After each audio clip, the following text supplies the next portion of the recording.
हिमालय की उन ऊंची चोटियों में जहां बर्फ और मौन का साम्राज्य है, एक गुफा के भीतर एक युवा साधक बैठा था। उसकी आंखें बंद थी, शरीर पत्थर की मूर्ति की तरह स्थिर, लेकिन भीतर एक तूफान उठा हुआ था। वह पिछले 12 वर्षों से हर सुबह अलग देवता का स्मरण करता था। सोमवार शिव, मंगलवार हनुमान, बुधवार गणेश। उसकी भक्ति में कोई कमी नहीं थी, फिर भी उसके भीतर एक अजीब खालीपन था, जैसे कोई हजारों दरवाजे खटखटा रहा हो, लेकिन एक भी दरवाजा पूरी तरह खुल नहीं रहा। जब उसने अपने गुरु से यह पीड़ा बताई, तो गुरु ने केवल मुस्कुराकर कहा था, तुम समुद्र की हर लहर को गिनने में इतने व्यस्त हो कि समुद्र को ही भूल गए हो। ये कहानी काल्पनिक नहीं है, ये वो सत्य है जो परमहंस योगानंद ने अपनी आत्मकथा में छिपी भाषा में लिखा है। वो सत्य जिसे आज के समय में भी लाखों लोग नहीं समझ पाते। तुम सुबह उठते हो और गणेश जी को प्रणाम करते हो क्योंकि तुम्हें कोई काम शुरू करना है। दोपहर में हनुमान जी का चालीसा पढ़ते हो क्योंकि शक्ति चाहिए। शाम को मां दुर्गा के सामने दीप जलाते हो क्योंकि सुरक्षा चाहिए। और रात को शिव जी का ध्यान करते हो क्योंकि मुक्ति चाहिए। तुम्हारी मंशा पवित्र है, तुम्हारा समर्पण सच्चा है, लेकिन तुम्हारी चेतना एक साथ 10 दिशाओं में भाग रही है। और जब चेतना भागती है तो वो कहीं नहीं पहुंचती। योगानंद जी ने अपने जीवन के अंतिम वर्षों में एक संवाद किया था जिसे बहुत कम लोगों ने सुना। उन्होंने कहा था कि जब तुम अलग अलग देवताओं की पूजा करते हो तो तुम अनजाने में अपनी आत्मा को खंडित कर रहे हो। तुम एक ऐसा दर्पण बना रहे हो जो 1000 टुकड़ों में बिखर गया है। हर टुकड़ा प्रकाश को तो दर्शाता है, लेकिन कोई भी टुकड़ा तुम्हें तुम्हारा पूरा चेहरा नहीं दिखा सकता। ये बात सुनकर शायद तुम्हें लगे कि यह धर्म के विरुद्ध है, लेकिन असल में यह धर्म की सबसे गहरी परत है, वो परत जो सदियों से धूल और रीति रिवाजों के नीचे दब गई है।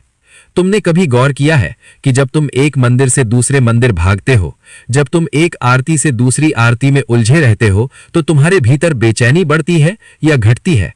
तुम सोचते हो कि ज्यादा पूजा का मतलब ज्यादा फल है, लेकिन सच ये है कि बिखरी हुई ऊर्जा कभी भी उस गहराई तक नहीं पहुंच सकती जहां असली रूपांतरण होता है।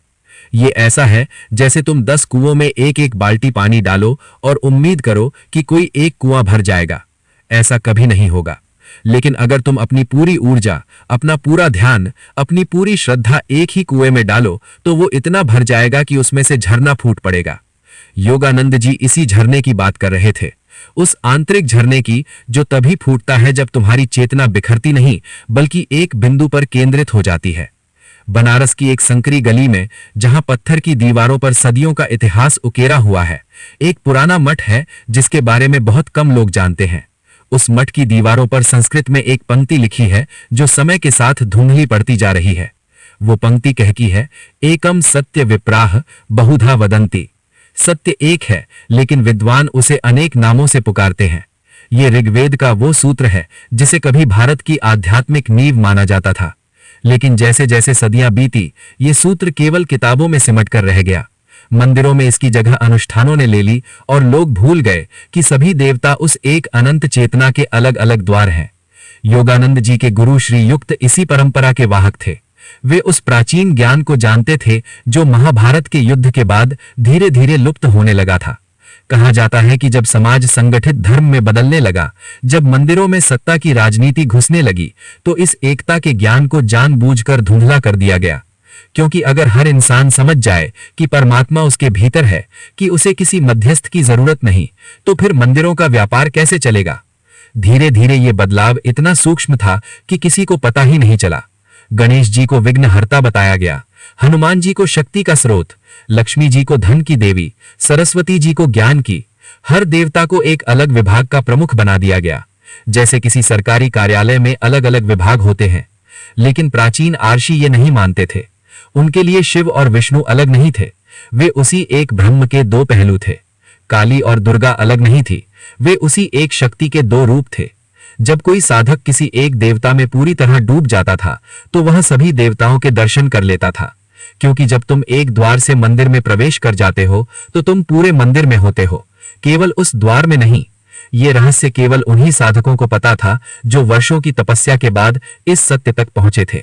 बाकी लोग बाहर खड़े रहकर हर द्वार को अलग अलग मंदिर समझते रहे। योगानंद जी ने जब अमेरिका की यात्रा की, तो उन्होंने पश्चिम में भी यही देखा। ईसाई, यहूदी, मुस्लिम सब अपने अपने रास्ते को सही मानते थे और दूसरों को गलत। उन्हें लगा कि यह समस्या केवल भारत की नहीं बल्कि पूरी मानवता की है। इंसान ने धर्म को बांट दिया, देवताओं को बांट दिया और खुद को भी बांट दिया। वे समझ गए कि यह बिखराव मनुष्य की चेतना की सबसे बड़ी त्रासदी है। तब उन्होंने एक निर्णय लिया कि वे उस प्राचीन ज्ञान को फिर से जीवित करेंगे जो भुला दिया गया था। उन्होंने क्रिया योग की शिक्षा दी, लेकिन उसके साथ ये भी सिखाया कि एक इष्ट देव का चुनाव क्यों जरूरी है। वे कहते थे कि तुम किसी को भी चुन सकते हो, कृष्ण, क्राइस्ट, बुद्ध, कोई भी, लेकिन एक बार चुन लो तो फिर उसी में डूब जाओ। तब तुम पाओगे कि तुमने एक को चुनकर सबको पा लिया। काशी के उसी पुजारी की कहानी याद है जो 50 साल से 108 मंदिरों में जाते थे। जब योगानंद जी ने उनसे पूछा कि क्या उन्हें भगवान का अनुभव हुआ, तो उन्होंने कहा नहीं, 50 साल की भक्ति और एक पल का भी अनुभव नहीं। ऐसा क्यों हुआ? क्योंकि वे हर दिन एक नया रास्ता बनाने की कोशिश कर रहे थे। उनकी ऊर्जा इतनी बिखरी हुई थी कि वो कभी भी उस गहराई तक नहीं पहुंच सकी जहां दिव्यता का वास है। ये केवल उस पुजारी की कहानी नहीं है, ये हम सभी की कहानी है जो आज भी उसी भूल को दोहरा रहे हैं।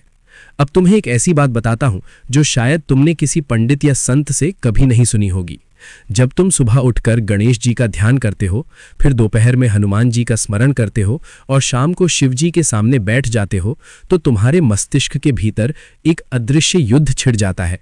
न्यूरोसाइंस की भाषा में समझें तो जब तुम किसी एक विचार, किसी एक छवि, किसी एक अनुभूति पर लगातार ध्यान केंद्रित करते हो, तो तुम्हारे मस्तिष्क में न्यूरॉन्स के बीच एक खास तरह का मार्ग बनने लगता है। ये मार्ग जितना मजबूत होता है, उतनी ही तेजी से तुम्हारी चेतना उस अवस्था में पहुंच जाती है। बिल्कुल वैसे ही जैसे जंगल में जब तुम बार बार एक ही रास्ते से गुजरते हो तो वो रास्ता साफ हो जाता है, चौड़ा हो जाता है और फिर तुम्हें उस पर चलने में कोई रुकावट नहीं आती। लेकिन कल्पना करो कि तुम हर दिन एक नया रास्ता बनाने की कोशिश कर रहे हो, आज इस दिशा में, कल उस दिशा में, परसों किसी तीसरी दिशा में। तुम्हारे पास सैकड़ों अधूरे रास्ते होंगे, लेकिन एक भी रास्ता साफ नहीं होगा जो तुम्हें तुम्हारी मंजिल तक ले जाए। यही होता है जब तुम अलग अलग देवताओं की पूजा करते हो। तुम्हारा मस्तिष्क भ्रमित हो जाता है, वो नहीं समझ पाता कि किस मार्ग को मजबूत करे, किस छवि को गहरा करे, किस अनुभूति को स्थायी बनाए। नतीजा ये होता है कि तुम्हारी साधना सतह पर ही रह जाती है, गहराई में कभी नहीं उतरती। हार्वर्ड यूनिवर्सिटी में हुए एक शोध में पाया गया कि जब कोई व्यक्ति लगातार अपना ध्यान एक बिंदु पर केंद्रित करता है तो उसके मस्तिष्क में थीटा तरंगें उत्पन्न होने लगती हैं। ये वे तरंगें हैं जो तुम्हें तुम्हारे अवचेतन मन से जोड़ती हैं, जहां तुम्हारी सभी गहरी मान्यताएं, तुम्हारे सभी संस्कार, तुम्हारी सभी छिपी हुई शक्तियां मौजूद है। इन्हीं तरंगों की अवस्था में चमत्कार घटते हैं, गहरी शांति उतरती है और तुम्हारी प्रार्थनाएं सच होने लगती हैं। लेकिन थीटा अवस्था में जाने के लिए तुम्हारे मस्तिष्क को एक बिंदु पर स्थिर होना पड़ता है। अगर तुम्हारा ध्यान हर दिन बदलता रहता है तो तुम्हारा मस्तिष्क कभी भी उस अवस्था में नहीं पहुंच पाता। वो बीटा तरंगों में ही फंसा रह जाता है, जहां चिंता है, तनाव है और अधूरापन है। अब बात करते हैं तुम्हारे शरीर के भीतर मौजूद एक अदृश्य तंत्रिका की, जिसे वेगस नर्व कहते हैं। ये तंत्रिका तुम्हारे मस्तिष्क को तुम्हारे हृदय से, तुम्हारे फेफड़ों से, तुम्हारी आंतों से जोड़ती है। जब ये तंत्रिका सक्रिय होती है तो तुम्हारे पूरे शरीर में एक गहरी शांति फैल जाती है। तुम्हारी धड़कन धीमी हो जाती है, तुम्हारी सांसें गहरी हो जाती हैं और तुम्हें ऐसा लगता है जैसे तुम किसी दिव्य ऊर्जा में डूब रहे हो। प्राचीन योगियों ने इसी तंत्रिका को सक्रिय करने की विधियां खोजी थी, लेकिन उन्होंने ये भी पाया कि ये तंत्रिका तभी पूरी तरह सक्रिय होती है जब तुम्हारा ध्यान बिखरा हुआ नहीं बल्कि एकाग्र हो। योगानंद जी की क्रिया योग की तकनीक इसी सिद्धांत पर आधारित थी। वे कहते थे कि जब तुम अपनी रीढ़ में ऊर्जा को ऊपर चढ़ाते हो, जब तुम अपनी सांसों को नियंत्रित करते हो, तो ये तंत्रिका अपने आप जाग जाती है और तुम्हें उस आनंद का अनुभव होता है जिसे समाधि कहा गया है। लेकिन यहाँ एक महत्वपूर्ण बात समझनी होगी। जब तुम अलग अलग देवताओं की पूजा करते हो तो तुम्हारे मस्तिष्क में डोपामाइन नामक रसायन स्रावित होता है। डोपामाइन वो रसायन है जो तुम्हें तुरंत खुशी का अनुभव कराता है, लेकिन ये खुशी अस्थायी होती है। जैसे ही इसका प्रभाव खत्म होता है, तुम्हें फिर से उसी खुशी की तलाश होती है। इसीलिए तुम एक मंदिर से दूसरे मंदिर भागते हो, एक अनुष्ठान से दूसरे अनुष्ठान में उलझे रहते हो। तुम्हें लगता है कि नयापन खुशी देगा, लेकिन वो खुशी कभी टिकती नहीं। ये एक लत की तरह है जो तुम्हें हमेशा और अधिक की तलाश में रखती है।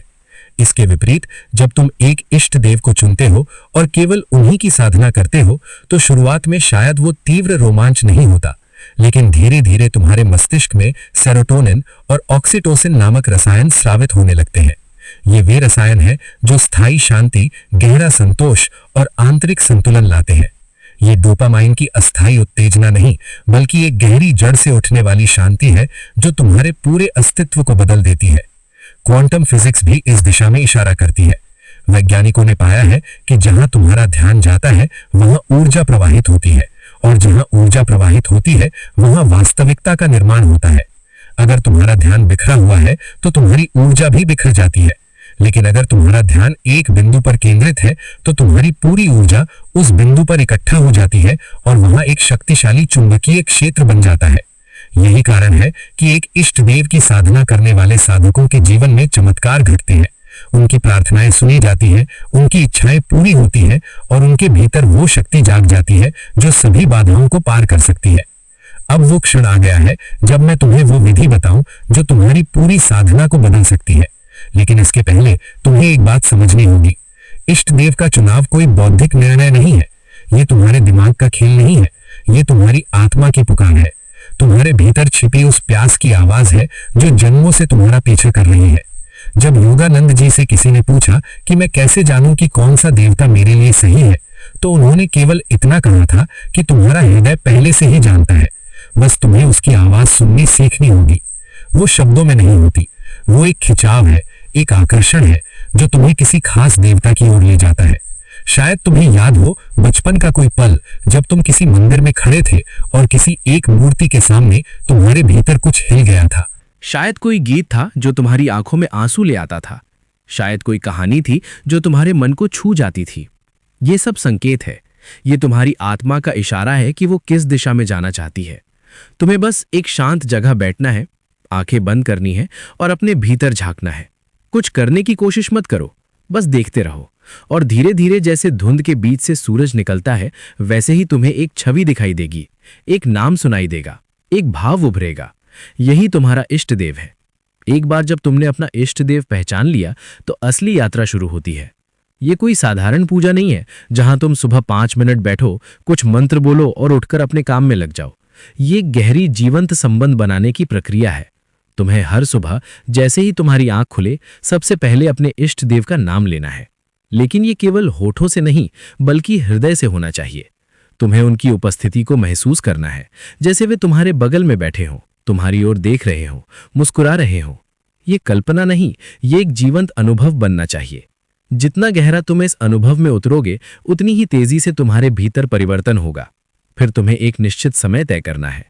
हर दिन उसी समय उसी स्थान पर बैठना है। ये नियमितता बहुत महत्वपूर्ण है क्योंकि इससे तुम्हारे शरीर और मन में एक लय बनती है।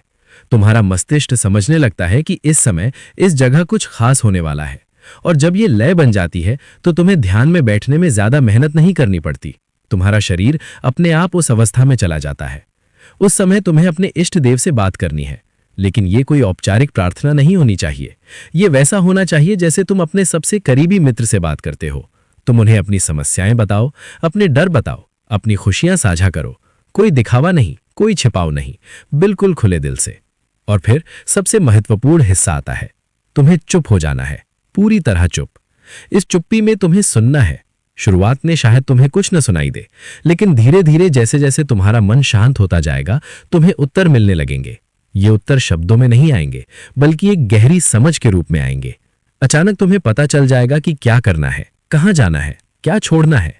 ये समझ किसी तर्क से नहीं आती, ये तुम्हारे भीतर की उस गहरी चेतना से आती है जो सब कुछ जानती है।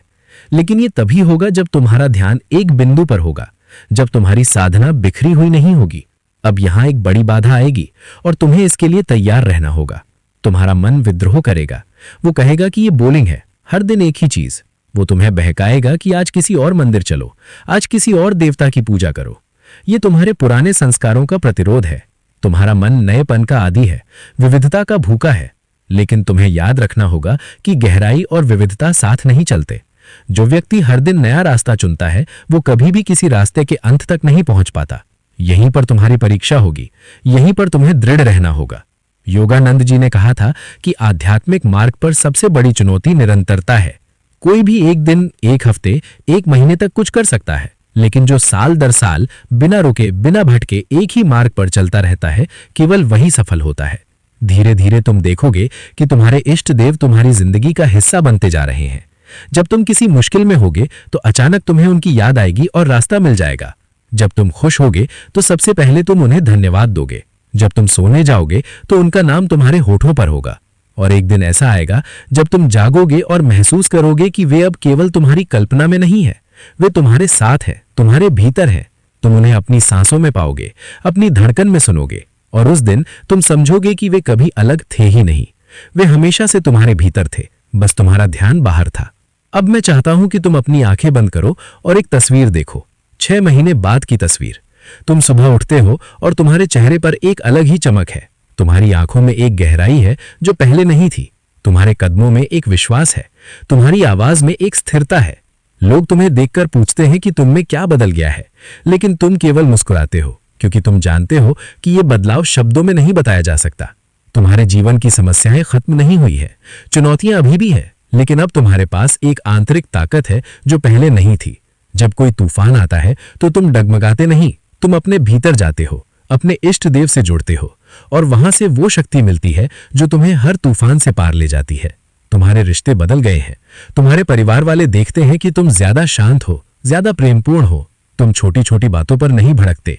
तुम्हारे भीतर एक समझ आ गई है कि हर इंसान अपनी यात्रा में है और तुम्हें उन्हें वैसे ही स्वीकार करना है जैसे वे हैं। ये स्वीकृति तुम्हारी भक्ति का विस्तार है। जब तुमने एक देवता को पूरी तरह स्वीकार किया तो तुमने जीवन को भी स्वीकार करना सीख लिया। तुम्हारा काम, तुम्हारा व्यापार, जो भी तुम करते हो वो भी बदल गया है। अब तुम केवल पैसे के लिए काम नहीं करते, तुम अपने काम को अपनी साधना का हिस्सा मानते हो। तुम हर काम को अपने इष्ट देव को समर्पित करते हो, और जब काम समर्पण से होता है तो वो पूजा बन जाता है। तब काम में थकान नहीं, बल्कि एक मीठा आनंद होता है। और सबसे बड़ी बात, तुम्हारे भीतर जो बेचैनी थी, जो खालीपन था, वो भर गया है। पहले तुम हर चीज में खुशी ढूंढते थे, कभी खाने में, कभी खरीदारी में, कभी यात्राओं में, लेकिन हर खुशी के बाद फिर वही खालीपन लौट आता था। अब वो खालीपन नहीं है, क्योंकि अब तुम्हारे भीतर वो भरा हुआ है जिसे तुम बाहर खोज रहे थे। तुम्हारे इष्ट देव ने उस खालीपन को अपनी उपस्थिति से भर दिया है। ये वो आनंद है जो बाहर की परिस्थितियों पर निर्भर नहीं करता। ये तुम्हारे भीतर का स्रोत है जो कभी सूखता नहीं। लेकिन ये सब तभी होगा जब तुम आज, अभी, इसी क्षण एक निर्णय लोगे। ये निर्णय तुम्हारी जिंदगी का सबसे महत्वपूर्ण निर्णय हो सकता है। निर्णय ये कि अब तुम अपनी ऊर्जा को नहीं बिखरने दोगे। अब तुम एक मार्ग चुनोगे और उस पर डटे रहोगे, चाहे कुछ भी हो जाए। योगानंद जी ने कहा था कि जब एक साधक अपने मार्ग पर दृढ़ता से चलता है तो पूरा ब्रह्मांड उसकी मदद के लिए खड़ा हो जाता है। अचानक तुम्हें वे किताबें मिलने लगती हैं जिनकी तुम्हें जरूरत थी। वे लोग तुम्हारे जीवन में आते हैं जो तुम्हारी यात्रा को आगे बढ़ाते हैं। वे परिस्थितियां बनती हैं जो तुम्हें तुम्हारे लक्ष्य की ओर ले जाती हैं। ये जादू नहीं है, ये एक सार्वभौमिक नियम है। जब तुम्हारी चेतना एक बिंदु पर केंद्रित होती है तो ब्रह्मांड की ऊर्जा भी तुम्हारे साथ जुड़ जाती है। और अब मैं तुमसे एक सवाल पूछना चाहता हूं, तुम किस देवता की ओर स्वाभाविक रूप से खिंचे चले जाते हो? कौन है वो जिसका नाम सुनकर तुम्हारे भीतर कुछ हिल जाता है? कौन है वो जिसकी तस्वीर देखकर तुम्हारी आंखों में आंसू आ जाते हैं? मुझे नीचे कमेंट में लिखकर बताओ कि क्या तुम भी ये यात्रा शुरू करने के लिए तैयार हो? क्योंकि ये यात्रा अकेले की नहीं है, हम सब साथ हैं इस मार्ग पर। और याद रखो, जब तुम एक को चुनते हो तो तुम किसी को छोड़ नहीं रहे, तुम सभी को पाने का रास्ता चुन रहे हो। जैसे समुद्र में उतरने के लिए तुम्हें एक घाट चुनना पड़ता है, लेकिन जब तुम समुद्र में उतर जाते हो तो पूरा समुद्र तुम्हारा हो जाता है। वैसे ही एक इष्ट देव तुम्हारा घाट है, और जब तुम उनमें पूरी तरह डूब जाते हो तो तुम्हें पूरा ब्रह्मांड मिल जाता है।